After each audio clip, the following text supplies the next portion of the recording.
मीमांसकों का खंडन कर चुके थे, फिर भी कह रहे मान भी लिया जाए, ज्ञातता का सम्मान किया जाए, क्योंकि कुमार भट्ट समस्त आस्तिकों के द्वारा आदरणीय पुरुष हैं। इन्होंने ही सबसे पहले हिम्मत वाला व्यक्ति थे, जब बौद्धों के पास गए, बौद्धों को गुरु बनाया, उनसे पढ़ाई किए, उनका सारा शास्त्र सारा तर्क गुरुमुख से सुनकर समझकर फिर वहां से आए, आकर के बौद्ध दर्शन में जबरदस्त खंडन किया। उन्होंने प्रमाण वार्तिक ग्रंथ लिखा, उन्होंने जो श्लोक वार्तिक ग्रंथ लिख दिया उसका खिलाफ, और सारा खंडन कर दिया बौद्धों को जबरदस्त। न जैन का तर्क किसी का तर्क, आस्तिक को इतना मजबूत कर दिया, नास्तिक की बिल्कुल सफाया ही हो गया उसके बाद। इधर जबरदस्ती को मार, और उन्होंने जो तर्क को इस्तेमाल किया, उन लोगों के खिलाफ जो जो बातें सिद्ध की, उसको एकदम अनादर हम लोग नहीं कर सकते। वेदांत के लोग यहां तक कह दिया, अंत भाष्यकार ने कहा है कि व्यवहार है भट्ट नहीं, व्यवहार के लिए हम भाट का सिद्धांत 100% स्वीकार कर लेंगे, बोल दिया। परमार्थ के लिए नहीं, परमार्थ में देखे द्वितीय ब्रह्म हमारा है सिद्धांत, ज्ञान से मोक्ष सिद्धांत है, ज्ञान कर्म समुच्चय से मोक्ष वगैरह हम नहीं मानते। पारमार्थिक सिद्धांतों के हो हम उनका भले खंडन कर देंगे, इन व्यावहारिक दृष्टिकोण से जो भी बातें कही है व्यवहार सत्ता को लेकर के, वो 100% स्वीकार है। गीता में व्यवहार भाट ने, तो इसलिए हम न्यायिक होकर के भी क्या है, हम भी आस्तिक हैं, हम कुमार भट्ट का अनादर कर नहीं सकते। जब उन्होंने ज्ञातता को सिद्ध किया और माना है, तो हमें कुछ हद तक उसको आदर करते हुए चिंतन करना चाहिए। ऐसे यूं खंडन का है नहीं हो सकता है, ये बात गलत है, ऐसे बोलने से नहीं होगा। हमें सोचना पड़ेगा आखिर में ज्ञातता क्या चीज है, क्यों उन्होंने इस तरह की चीज माना है। उसे खंडन करना है तो ऐसा मजबूत युक्ति देनी पड़ेगी जो उनके द्वारा भी मान्य हो, है नहीं। इसीलिए कहते हैं अस्तुवा ज्ञातता, खंडन पहले कर दिया, फिर भी चलो मान लेंगे कि कुमार भट्ट ने कहा है, इसलिए हम ज्ञातता को मान लेंगे। तथापि फिर भी जो व्यवस्था देना चाह रहे हैं, प्रामाण्यता स्वार्थ स्वतः प्रामाण्यता और अप्रामाणिक परार्थ कहते परता कह दिया, ये बनती नहीं। प्रामाण्यता स्वतः और अप्रामाण्यता परता अनुमान से सिद्ध करते हैं। अनुया विफल प्रवृत्ति हो गई, उसे निश्चय हो गई, या अप्रामाणिक ज्ञान था विफल प्रवृत्ति से। तो इस तरह से जो उनकी बात ये है हमारे गले उतरती नहीं, क्यों वो समझा रहे। तथापि तन्मात्रण ज्ञान गम्यते, ठीक है, आपने जिस ज्ञातता को माना, उस ज्ञातता में ऐसा सामर्थ्य आपने मान लिया कि वह जो भी ज्ञान होगा इस ज्ञान को प्रकाशित करता है, चाहे यथार्थ ज्ञान हो चाहे अर्थार्थ ज्ञान। ज्ञान का जो विषय होगा उस विषय में ज्ञातता नाम की पैदा हो जाता है, और उस ज्ञातता नाम का धर्म उस ज्ञान को प्रकाशित कर देता है। ये उनकी मान्यता है। जैसे अयम घट, आपने घट को देखा, घट को देखते ही आपके चक्षु का जो विषय घट बन गया, अयम घट जो ज्ञान हो रहा है, ज्ञान कैसे हो गया, उस घट में ज्ञातता नाम का धर्म पैदा हुआ। वह धर्म के अंदर ही सामर्थ्य है कि वो घट का ज्ञान को प्रकाशित करता है। तब कहते हैं कि यदि कुमार भट्ट जी आप कैसे बात कह रहे, इतने बड़े बुद्धिमान होकर उन्होंने क्यों कल्पना की वो बात है। बहुत लोग तो बाह्य वस्तु मानते ही नहीं थे, इसलिए नहीं बाह्य वस्तु में ही ज्ञातता है बोल दिया उन्होंने। इन वास्तविक विवेक करके देख ज्ञान हो कर रहा है, यहां हो रहा है कि वहां हो रहा है। ज्ञान तो यहां आत्मा में है, और जो आत्मा में मन संयोग से ज्ञान पैदा हो रहा है, वह ज्ञान को बाहर घट में रहने वाला ज्ञातता कैसे यहां प्रकाशित कर देगा। सीधी सी बात है। ज्ञातता भी यही होती तब तो भाई एक आदिकाल में कार्यकाल भाव होने से पैदा हो जाएगा। नहीं तो आप कहेंगे फिर मुंबई में रहेगा जो है कुलाल और चक्र यहां रहेगा, ऋषिकेश में घट पैदा हो जाए, ऐसे तो होता नहीं। अन्याधिष्ठान में और अन्य भिन्नाधिष्ठान में रहने वाले दो वस्तुओं को लेकर परस्पर कार्य कारण भाव से कोई कार्य की सिद्धि नहीं होती है। एक अधिष्ठान होना जरूरी है, आदि संवेदम कार्य में तत्समय कारण कार्य कारण हमने स्वयं का एक अधिष्ठान होना चाहिए, नहीं तो सब कुछ अव्यवस्था हो जाएगी, भिन्न अधिष्ठान होगा। और आप अगर घट में ज्ञातता है, आत्मा में ज्ञान है, और यहां में रहने वाले ज्ञान को वहां में रहने वाला ज्ञातता प्रकाशन कैसे कर देगा? इसलिए कहते हैं यदि मानोगे तो ऐसे मानना पड़ेगा कि सकल ज्ञान का प्रकाशन वो ज्ञातता करेगा। ठीक, ज्ञानम तन्मात्र माने ज्ञातता मात्रेण ज्ञानम सर्वम गम्यते, ये माननी पड़ेगी। ज्ञान माने यथार्थ ज्ञान हो चतुर्थ ज्ञान, सब ज्ञातता से प्रकाशित होगा। जब सब ज्ञातता ही प्रकाशित कर रहा है तो यथार्थ ज्ञान में प्रामाण्यता को, अयथार्थ ज्ञान में अप्रामाण्यता को भी ज्ञातता ही प्रकाशन करेगा।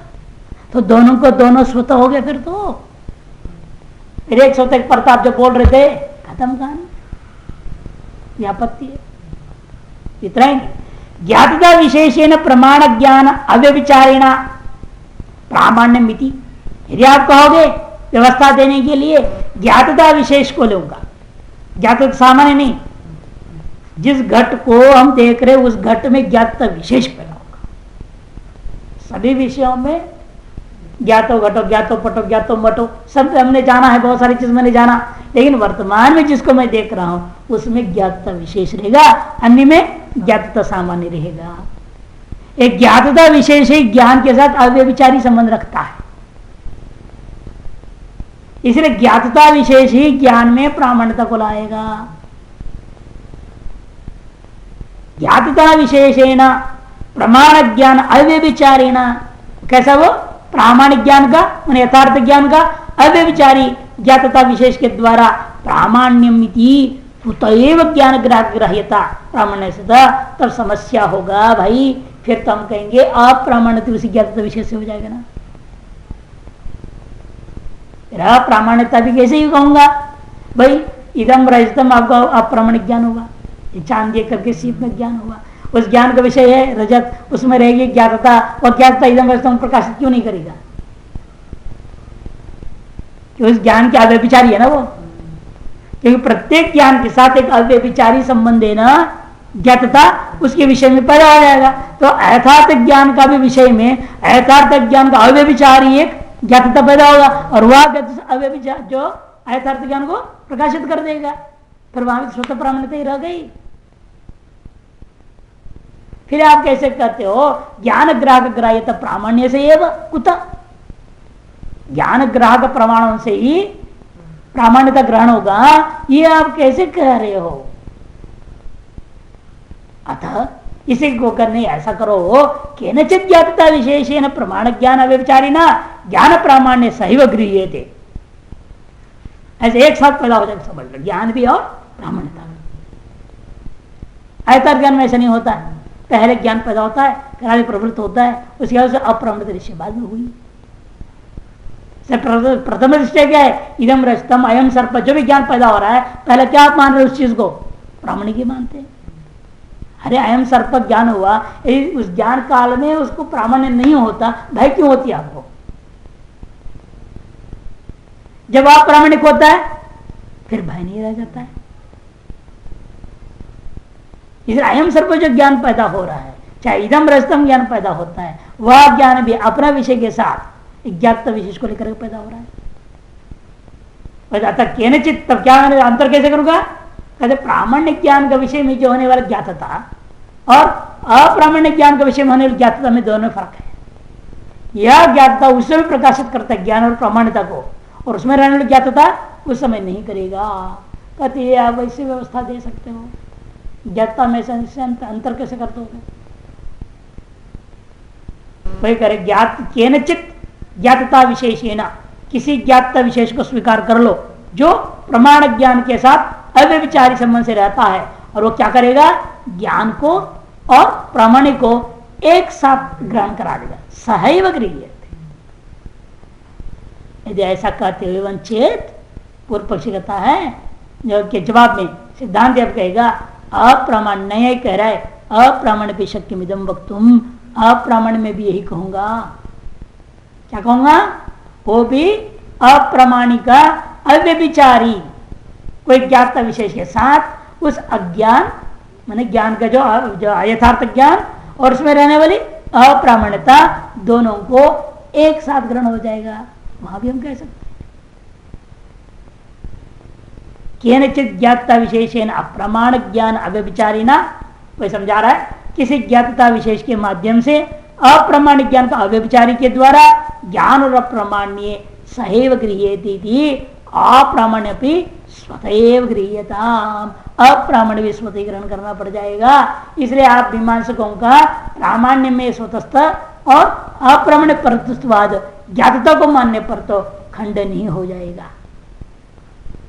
चलो हम नहीं मानेंगे इस तुम्हारे तर्कों को, हम तो अज्ञात जो है अप्रामाण्यता मानेंगे जिसमें यथार्थ ज्ञान में परता, तब सिद्ध न्याय कहता है फिर तो दोनों को ही परत मानना पड़ेगा।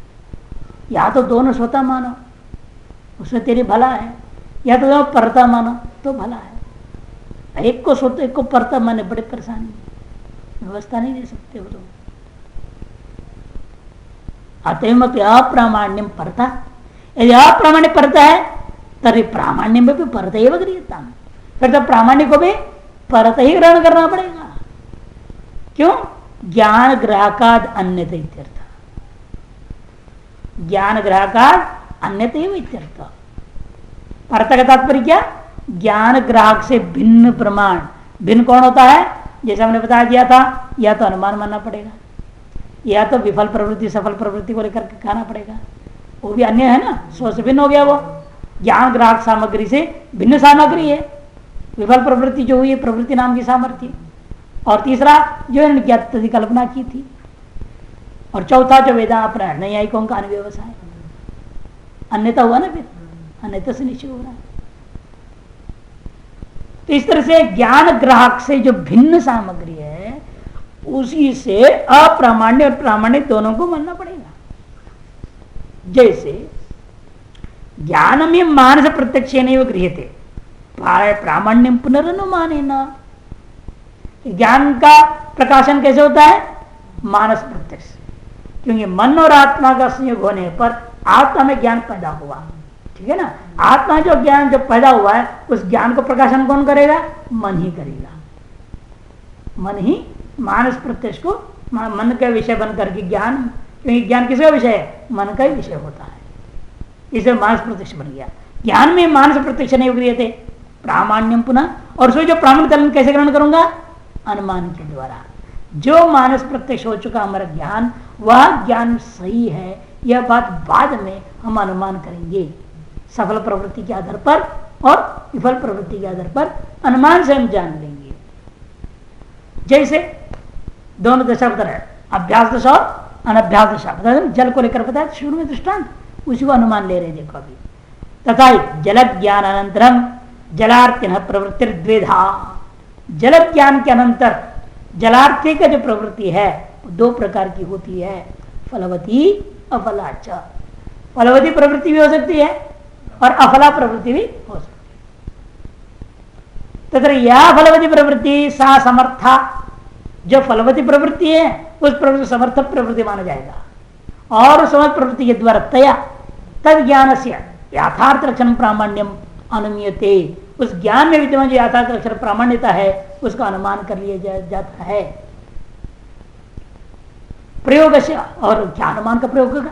विवाद अध्यासतम जल ज्ञानम पक्ष है, प्रमाणम साध्य है, समर्थ प्रवृत्ति जनकत्वा। क्यों?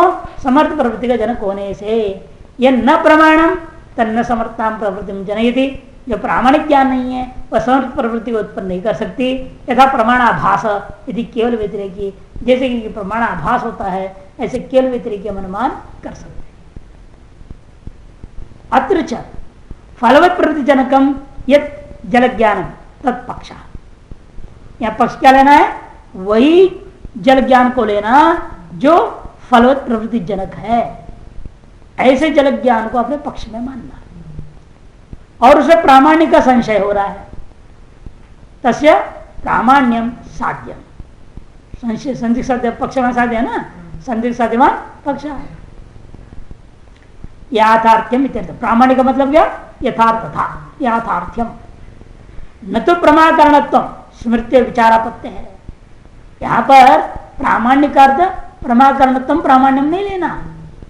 ये कई जगह यहाँ पर प्रमाण शब्द प्रयोग कर रहे हैं, प्रमाण शब्द प्रयोग करने से प्रामाण्यम ही अर्थ लेना उसका, और प्रामाणिक अर्थ प्रमाकरणत्व नहीं यथार्थत्व।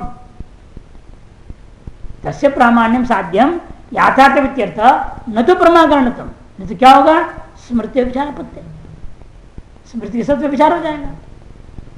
वो कैसी है, वो प्रमा का करण नहीं है, वो है कि नहीं। साध्यवाद करण में हेतु चला जाएगा, साध्यवाद अधिकरण में हेतु चला जाएगा। हेतु क्या आपका सफला प्रवृत्ति, समर्थ प्रवृत्ति जनकत्वम, ये हेतु था।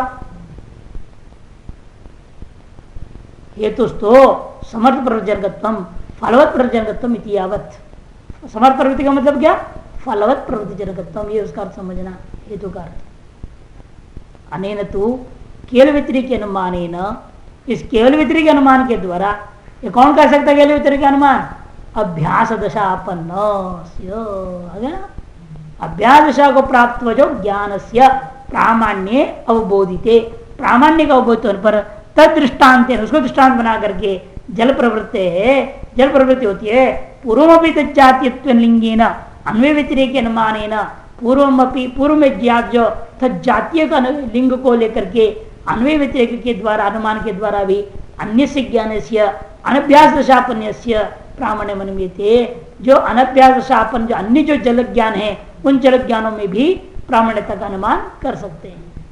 तस्मात् परतैव प्रामाण्यम न ज्ञान ग्राहक के नहीं गृह्यते, इसे प्रामाण्य भी परत सिद्ध हो गया। आप प्रामाण्य तो परता मान ही रहे हो, आप प्रामाण्य को परता मान ही रहे हैं और प्रामाण्यता को भी हमने परत साबित कर दिया है। अतः दोनों के दोनों परत ही हो गया। न ग्राहक ग्राहक नहीं, ज्ञान के ग्राहक सामग्री के द्वारा ही ग्रहण होना स्वतः प्रामाण्यवाद नहीं माना जा सकता है।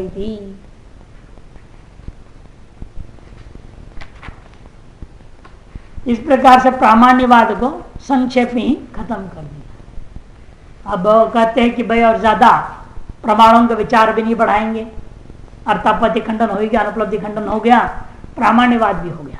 इस प्रमाण प्रकरण इनका समाप्त हो जाता है। प्रमाण प्रकरण समाप्त, इस प्रमेय प्रकरण आरंभ होता है, प्रमेय का निरूपण करेंगे। इस बीच में एक श्लोक के द्वारा संग्रह कर दो, चत्वार्येव प्रमाणानि युक्तिलेशोक्ति पूर्वकम केशवो बालबोधाय यथा शास्त्रम अवर्णयत।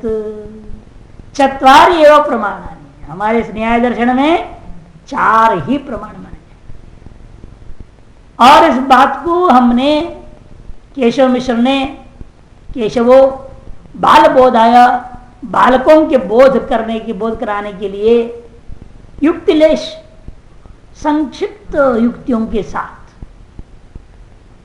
युक्ति लेश उक्ति पूर्वकम यथाशास्त्रम अवर्णयत, न्याय शास्त्र सम्मत 4 ही प्रमाणों का वर्णन किया है।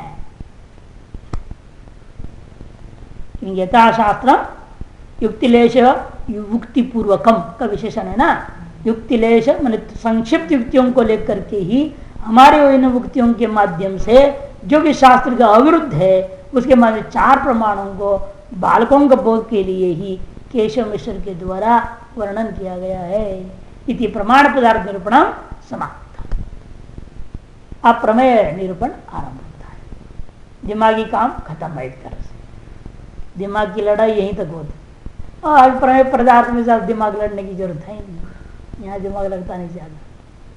प्रमाणानि उक्तानि अथ प्रमेयानि उच्यन्ते, प्रमाणों के बारे में तो कथन हमने कर दिया। पहला पदार्थ एक तरह से प्रमाण प्रमेय है ना, पहला पदार्थ था प्रमाण, वो तो हो गया। 16 पदार्थों में से पहला पदार्थ विचार समाप्त, और दूसरे पदार्थ प्रमेय। अथ प्रमेय निरूपणम, प्रमाणानि उक्तानि अथ प्रमेयानि उच्यन्ते, प्रमाणों का कथन कर दिया गया, न्याय शास्त्र में प्रमाणों को बता दिया गया। अब उसके बाद प्रमेय पदार्थों को, जो न्याय शास्त्र सम्मत प्रमेय पदार्थ है, उनको बताया जा रहा है। आत्मा शरीरेन्द्रियार्थ बुद्धि मन प्रवृत्ति दोष प्रत्याभाव फल दुख अपवर्गास्तु प्रमेयमिति सूत्रम, ये सूत्र ही है। 1:1:9 न्याय दर्शन का प्रथम अध्याय प्रथम महानिक का 9वां सूत्र है 119। कितने प्रमेय मानते हैं? आत्मा पहला प्रमेय है, दूसरा शरीर, तीसरा इंद्रिय, चौथा अर्थ घटपटादि, पांचवा मन, छठा पांचवा बुद्धि, छठा मन, सातवीं प्रवृत्ति, आठवां दोष, नौवां प्रेत्य भाव मरने के उत्तरकालीन स्थिति, 10वां फल, 11 अलग कर देंगे दुख को, और उसके अभाव रूपा 21 प्रकार दुख ध्वंस रूपा 12वां अपवर्ग माना, कुल 12। ये 12 प्रमेय पदार्थ है। प्रमा के विषय होने के नाते इनको प्रमेय कहते हैं। प्रमातुम योग्यम इति प्रमेयम, प्रमातुम योग्यम इति प्रमेयम।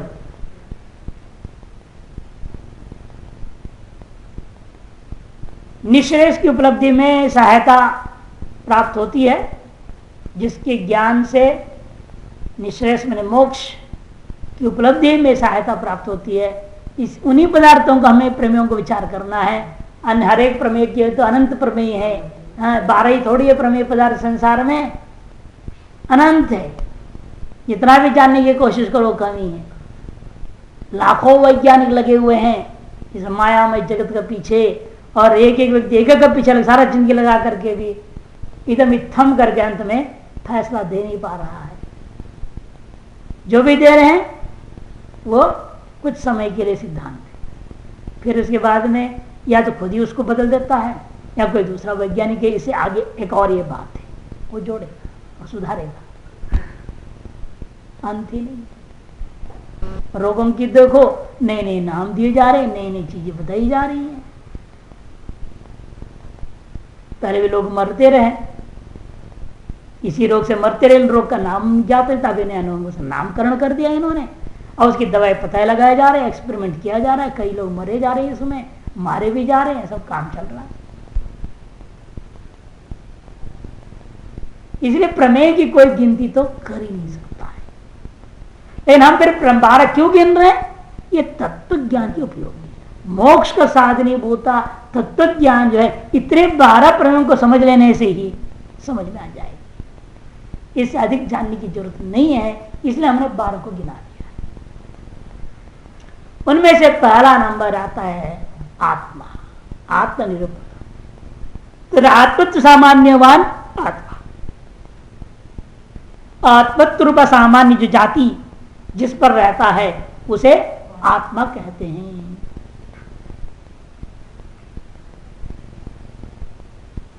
ये प्रधान है, आत्मा के अधीन ही सारा चीज, सारा व्यवहार और बाकी सारे जितने भी है शरीर, इंद्रिय, अर्थ, बुद्धि, मन, सब आत्मा भी संबद्ध होकर के, आत्मा से संबद्ध होकर के इनके अस्तित्व है।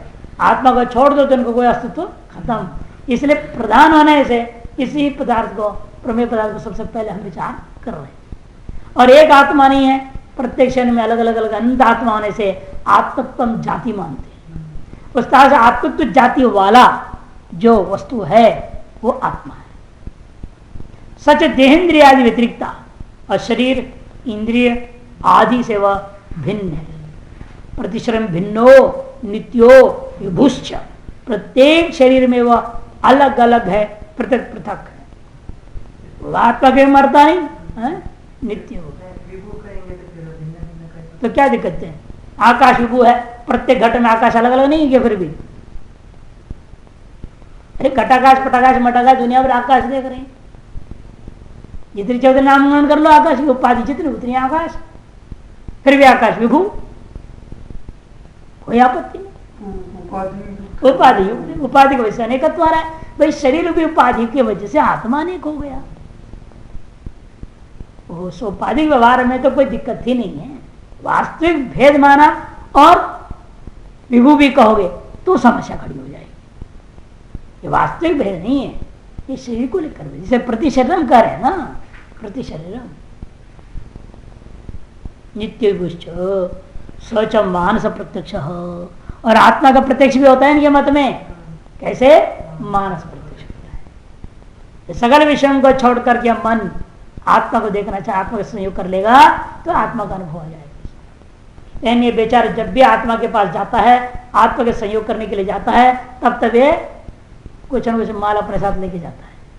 ये मन की समस्या है। घाट पाट कोई ना कोई विषय, कोई ना कोई कामना, मनोराज्य, कुछ न कुछ लेके ही जाएगा आत्मा के पास, खाली कभी नहीं जाता। यही प्रचार चल गया आजकल। पिछले संतों के पास कैसे जाना है, उन्हें खाली हाथ नहीं जाना, कुछ लेके जाना, प्रचार हो गया। जैसे खाली मन कभी नहीं जाना, वैसे खाली हाथ कभी नहीं जाना। यहाँ भी इसलिए तो आते संतों के पास, कौन से मोक्ष के लिए चाह रहे हैं? मोक्ष के लिए कोई नहीं चाहता है। यहाँ जो भी आ रहे अपनी रोना रोने के लिए ही आते हैं। मोक्ष के लिए कोई आता ही नहीं। आए तो यदि आए तो समित पानी होकर आएगा, फिर वो भी आएगा लेकिन समित पानी होकर आएगा, माल पानी होकर नहीं आएगा। उसको भी शरणागति में आना ही पड़ता है। अब बात होगा तद विधि प्रणिपातेन परिप्रष्टेन सेवया, है ना, शास्त्र ही कहता है तद विधि प्रणिपातेन परिप्रष्टेन सेवया। अपवाद तभी माने जा सकते ना, अनुभव में आना चाहिए ना अपवाद। हम भी कहते हैं अपवाद तो है ही। कल एक तो वहां सत्संग में वो भी स्वामी जी बहुत जोर दे रहे थे, आप पहले निर्णय करो अपने आप को, क्या है आप, विद्यार्थी हैं कि जिज्ञासु हैं कि मुमुक्षु है। फिर उन्होंने कह दिया मुमुक्षु तो आप में से एक भी नहीं है, मुमुक्षु बात तो हटा दो, दो में से एक हो सकते हो, विद्यार्थी जिज्ञासु। फिर कहते हैं थोड़ा चर्चा करके जिज्ञासु भी कहाँ होगा, जिज्ञासु सब विद्यार्थी। अब विद्यार्थी भी हैं कि परीक्षार्थी हैं, इनमें भी फर्क है।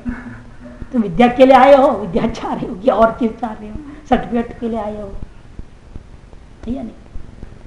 हमने तो 5 मिनट थोड़ी भूमिका बांध के छोड़ दी, वो 1 घंटा खींच दिया, लंबा छोड़ा।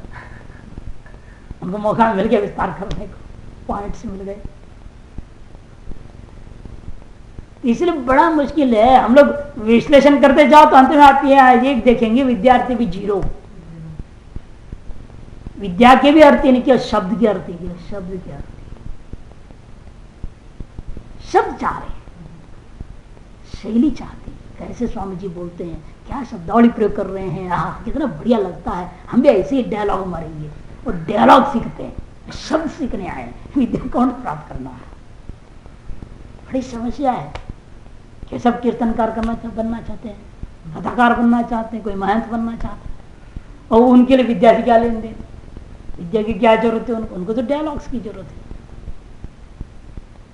शब्द राशि उनको जरूरत है। इसके बिना काम नहीं चलेगा। इसी देखो सब विभाजन के और अंत में उतरे कहाँ, शब्दार्थी के ऊपर ही आ गए। विद्यार्थी भी नहीं है तो मोक्षार्थी कहां से मिलेगा मोक्ष। इसलिए अपवाद ही तब मानी जाएगी, किसी भी आचार्य के पास जाओ, सभी आचार्य लोग जो परम विरक्त आचार्य लोग हैं, एकांत जंगलों में बैठे, वो भी ऐसे ही बैठे हैं। वहां स्वामी भरतानंद जी भी वहां पर, वहां ऐसे कोई है नहीं, शहर वार कुछ है, गांव से बाहर रहते हैं, वो झोंपड़ियां बनी हुई है उसमें रहते हैं। विद्यार्थी उनके साथ ऐसे रहते हैं, उनका भी यही रोना है, विद्यार्थी नहीं मिल रहे, जिज्ञासु मोक्ष तो दूर की बात है, विद्यार्थी भी नहीं मिल रहे हैं। यदि आप लोग विद्यार्थी है तो आप लोग आ जाओ, बोल रहे हैं आ जाओ मेरे पास, आ जाओ, मैं विद्यार्थियों को चाहता हूँ, आ जाओ सब आ जाओ इधर।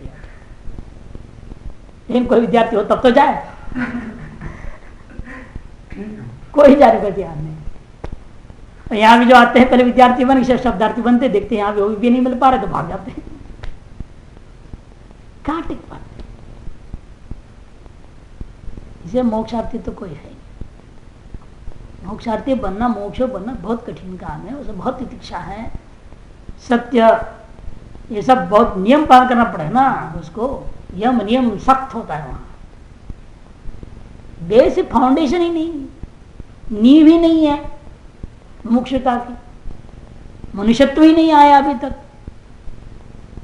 जो शंकराचार्य के महापुरुष का संस्कृत दूर की बात बाद में मिलेगी ना, मनुष्यत्वम मोक्षतम महापुरुष, तीनों ईश्वर कृपा से प्राप्त हो सकता है। कोई रास्ता, आप मेहनत करो, सेवा करो, करते करते मनुष्यत्व तो पहले आ जाए, यही बहुत बड़ी बात। मनुष्यत्व ही नहीं, आदमी झूठ बोलता है, अपने वचन पर टिकता नहीं है, तो कैसे वो उनके मनुष्यत्व आ जाएगा।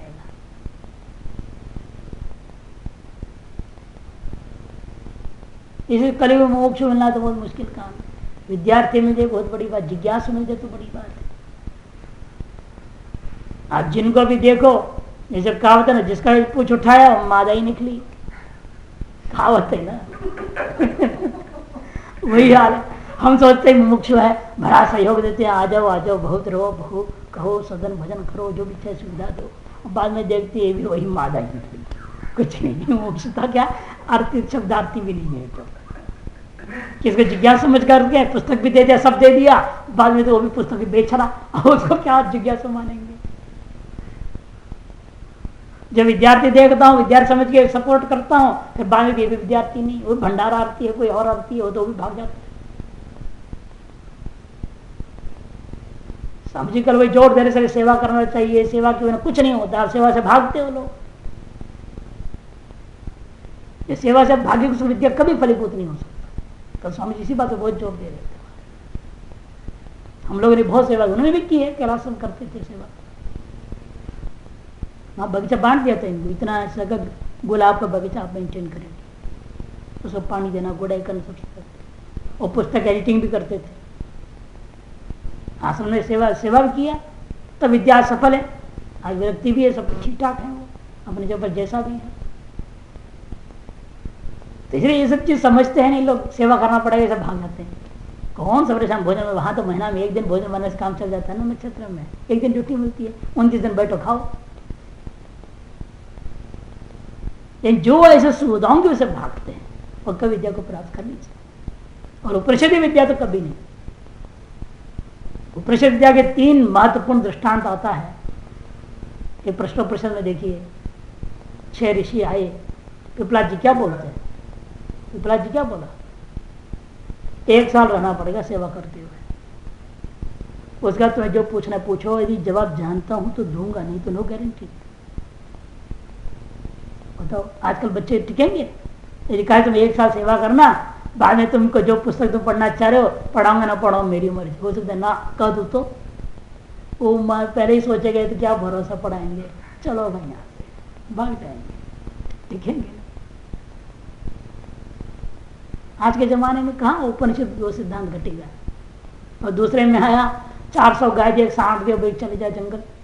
अरे आया गुरुकुल में, 2 दिन बैठ के खाने भी नहीं दिया उसको आराम से, हैं? और कह दे जंगल चले जा, कह दे कर गए। 1000 पुराने तक आना नहीं, वापस आश्रम बोल दिया। अब बताओ बच्चा रहा 8 साल 11 साल 12 साल जो भी उम्र का छोटा सा बच्चा, क्या बीती होगी उसे खोपड़ी पे। लेकिन उसने एक ही बात, गुरु की आज्ञा है, मेरे को ये काम करना है, चला।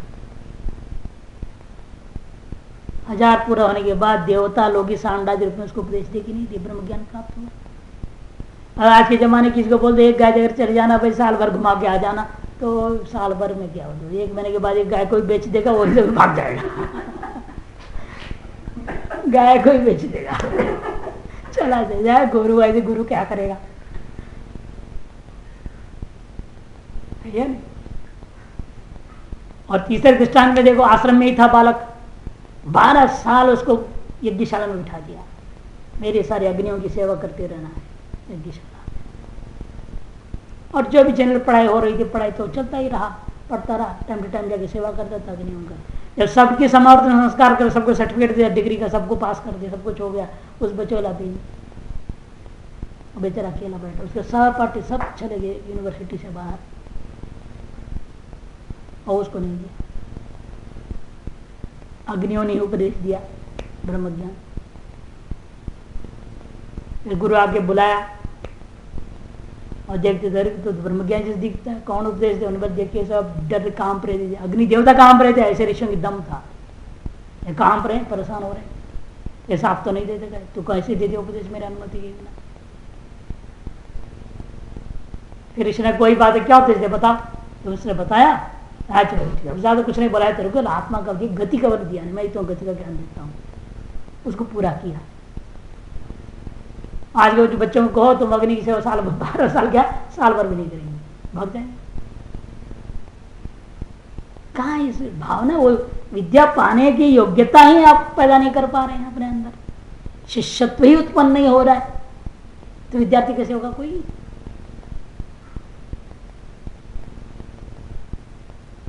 एक महात्मा आया था पहले, दक्षिण से था। उसने कहा स्वामी जी मैं जो है साल में एक बार गुरु आश्रम जाऊँ, एक हफ्ता के लिए। मैं ठीक है जाओ, कोई बात नहीं। नहीं साल इस तरह जिंदगी भर रहूंगा, लेकिन साल भर एक बार वहाँ एक हफ्ता के लिए जाऊँगा। ठीक, बाद में हर 2 महीने हुआ नहीं, मैं गुरुजन मैंने कहा वो इस साल का फर्स्ट टाइम जा रहा, जाने दो, कुछ नहीं बोला, हाँ आ जाओ। फिर 1.5 महीना नहीं हुआ, फिर कहते गुरु जी का फोन है मेरे को जाना है। तू तो साल में एक बार जाऊंगा, और दूसरी बार जाने लग गया। अब 4 महीने नहीं हुए, मैंने चलो कोई बात है, गुरु जी का फोन आया तो बोल रहे हैं तू जा, गुरु जी बुला रहे हैं, गुरु जी आज्ञा को लगन ना हो जाओ। चला और फिर आया, करीब 15-20 दिन बाद आया। आने के बाद फिर बोलने लगा, करीब 2-3 महीना रहा, एकाग्रह समाप्त हुआ, फिर जाना है मेरे। मैंने कहा गुरु जी का फोन तो नहीं आया, पहले ही बोल दिया गुरु जी का फोन नहीं आया ना अभी, क्या आ गया? अब नहीं जी हम थोड़ा काम है। क्या काम है? कि परिवार वाले हो तुम, पत्नी है, बच्चे हैं, क्या है तो पाल पोषण करने जाना है, वहां पे देखना है, या फीस रुक रही है कैसे मांग के देनी पड़े, क्या करना, क्यों जा रहा है? नहीं कुछ काम है, वैसे लोगों का थोड़ा व्यवहार होता है, भगत जगत होते हैं ये वो। जब भगत को भेड़ बकरे संभालने जा रहा, मैंने कहा तू पढ़ नहीं सकता, जब मैंने कहा तू पढ़ नहीं सकता तो अपने वचन से कट गया, तो आओ ना आओ, हम तेरे को अब कोई ग्रंथ नहीं पढ़ाए, तेरे लिए ना पाठ रुकेगा ना तेरे लिए कोई ग्रंथ चलेगा। तो अपने वचन तोड़ दिया, अब क्या तो रहेगा हमारे लिए। तो फिर वो आया, 1-2 साल ऐसे आता रहा, जो भी चलता था पाठ में बैठता था। उसने देखा हमारा कोई अहमियत ही नहीं रह गई, स्वामी जी तो हमको 0 मान लिए, तो चला। नहीं तो हम उसको अहमियत देते जिंदगी भर ही रहता, आता था जाता था, सेवा भी करता था। लेकिन हम अपनी सेवा की, अपने स्वार्थ, अपने आश्रम के लिए करके हम कभी समझौता नहीं करते। उन्होंने कहा कोई बात चलेगा नहीं, जिन्हें आजकल उस शिष्यत्व की योग्यता अपने अंदर पैदा नहीं कर रहे हैं लोग, विद्यार्थी। जैसे मानस प्रत्यक्ष का विषय है, विप्रतिपत्त हो तो बुद्धियादि गुणलिंग कहो, विप्रतिपत्त हो तो बुद्धियादि लिंग का। उसकी प्रत्यक्ष गम्यता में यदि कोई मतभेद है, उसे बुद्धि आदि गुण लिंग बताते हुए अनुमान गम्य बताते हैं लोग। बुद्धि में ज्ञान, बुद्धि से न्याय दर्शन में हमेशा ज्ञान होता है। ज्ञान आदि हेतु को दे देना, ज्ञानवत्वा, ज्ञान आदिकरणत्वात् हेतु बना दो। हमेशा लक्षण हेतु होता है ना, पहले बोल चुके हैं। आत्मा द्रव्यम, पहले क्या था आपका उसमें कत्तर संग्रह में भी, पृथ्वी गंधवती इतरेभ्यो विद्यते, पृथ्वी इतरेभ्यो विद्यते गंधवत्वात्, पृथ्वी इतरेभ्यो विद्यते गंधवत्वात् था। वैसे यहां पर हम क्या कहेंगे? आत्मा इतरेभ्यो विद्यते कहो, अथवा प्रमेयम कहो, आत्मा द्रव्यम कहो, ऐसे कुछ भी साध्य जो भी सिद्ध करना चाहते वो साध्य में रख देना। वहां इतने भेद सिद्ध करना चाहते थे, या हम क्या सिद्ध करेंगे? प्रमेयम द्रव्यम, आत्मा द्रव्यम। क्यों नहीं? ज्ञानाधिकरणत्वात्, ज्ञानाधिकरणत्वात्। यह ज्ञानाधिकरण न भवति तद द्रव्यम में प्रमेय भी न भवति। ऐसे करके आप व्यतिरेक अनुमान बना सकते हो। बुद्धि आदि गुणलिंगक बताते हुए अनुमान गम्य बताते हैं, और उससे अनुमान नित्यत्व सति एकेंद्र मात्र ग्राह्यत्वात्, अनित्यत्व सति एकेंद्र मात्र ग्राह्यत्वात् हेतु भी दे दिया। आत्मा की सिद्धि की जाती है क्योंकि वो कैसा है? कहते हैं कि बुद्धि सुख दुख इच्छा, बुद्धि सुख दुख इच्छा द्वेष प्रयत्न, इन गुणों की प्रत्यक्षता में या अस्तित्व में किसी का भी मतभेद नहीं है।